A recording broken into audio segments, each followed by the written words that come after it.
এর আগেও বলেছি, এরা হচ্ছে আহলে খবিস।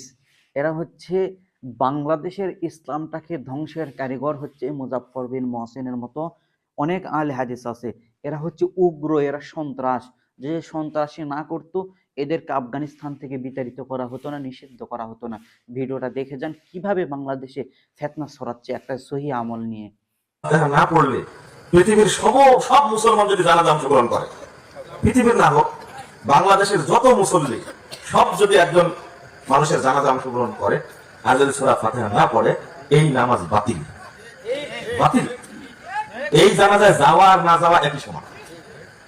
এটা যদি বুঝতো বাংলাদেশের মানুষ, লক্ষ লক্ষ মানুষ জানাজায় অংশগ্রহণ করছে, সূরা ফাতিহা পড়ে না, এটা কি বাতিল? তারপরে বলেছিল যে জানাজার সালাত পড়ার সময় সূরা ফাতিহা পড়বে, মুসল্লি একজন হোক, কয়জন? লাশ আর একজন মুসল্লি হোক, জানাজা পড়াই দিক, তবু আল্লাহ তার দোয়া কবুল করবে। কিন্তু 1,00,000 মানুষ যদি অংশগ্রহণ করে আর সূরা ফাতিহা যদি না পড়ে, তাহলে কি বাতিল।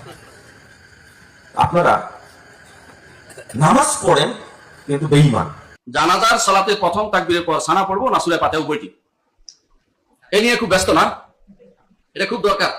এটা একটা প্রশ্ন, মানে যেটা না জানলেও চলবে। তারপরে বলি, না জানলে চলবে এই জন্য বলতেছি, আপনাকে জানতে হবে যে কি সমস্ত মাসালাতে মতভেদ আছে, এগুলিতে পরস্পর হানাহানি লাগিয়ে দিবেন না আল্লাহর ওয়াস্তে। মতভেদ যেখানে আছে, উনি একটা মত নিচ্ছে, আপনি একটা মত নেন, কিন্তু এটা জোর করে চাপিয়ে দিবেন না। এটা বড় মত। আপনার একটা মত আছে, ওনার একটা মত আছে, ওনার একটা দলিল নাই, কারো এরকম না, সবাই কিছু দলিল আছে, সবাই সালাফ আছে। সালাফ কি? যেই মাসালাতে সাহাবায়ে কেরামের মতভেদ হবে, সেই মাসালাতে আপনি একে অপরকে তার হয় না নামাজ হয় না এটা বলবেন না কোনদিন। বলবেন যে আমারটা উত্তম বলতে পারে, কারণ আমরা দলিল বেশি, সব কিছু বলতে পারে। এভাবে এটা হচ্ছে নিয়ম। জানাজার মাসালাতে সূরা ফাতিহা পড়তে হবে কি হবে না, দুইটা মত আছে। মনে রাখবেন একটা কথা, সাহাবায়ে কেরামের মধ্যে একদল সূরা ফাতিহা পড়তেন না, এটা একদম সত্য হাদিস দ্বারা সাব্যস্ত। এমনি আপনি ইবনে আবি শাইবা যেটা মুসান্নাফ ইবনে আবি শাইবা পাবেন করে বাড়িয়ে দেয়া যে কেন সানা পড়লো না, কেন সানা পড়া যাবে না, অথচ সূরা ফাতিহা পড়লো না, তার সালাত হলো না, এই জাতীয় কথাবার্তাগুলো হচ্ছে অতিরিক্ত, অতিরঞ্জন। এটা যেন না হয়, আমাদের সমাজে এটা বেশি প্রচলিত। এটা না করে আমরা যে জিনিসটা শরীয়তে ছাড় আছে ওই জিনিসটা নিয়ে বাড়াবাড়ি না করি। আমি বুঝাতে পারছি কথাটা? জি, এটা বাড়াবাড়ি করা যাবে না। আপনারাই শুনলেন যে একটা সহি আমল, জানাজার সময় সানার জায়গাতে সূরা ফাতিহা পড়লেও নামাজ হবে, জানাজার নামাজ হয়ে যাবে, না পড়লে সানা পড়লেও নামাজ হয়ে যাবে।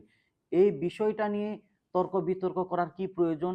আসলে তারা তর্ক বিতর্ক জড়াতে চায় না, তারা বাংলাদেশটাকে, বাংলাদেশের ইসলামটাকে ধ্বংস করতে চায়। এটা হচ্ছে মেন উদ্দেশ্য তাদের। এই জন্য তাদেরকে আহলে খবিস বলা হয়। এরা ভণ্ড। এরা যতই ইসলামের দোহাই দেখ, এরা কখনো ইসলামিক দল না, এরা আসলে ভণ্ড, প্রতারক। এরা মানুষদেরকে এই বাংলাদেশের ইসলাম থেকে দূরে সরানোর একটা কাজ তাই তারা করতেছে। সবাই ভিডিওটা শেয়ার করবেন, আহলে খবিস ভাইয়েরা আপনারাও ভিডিওটা শেয়ার করবেন।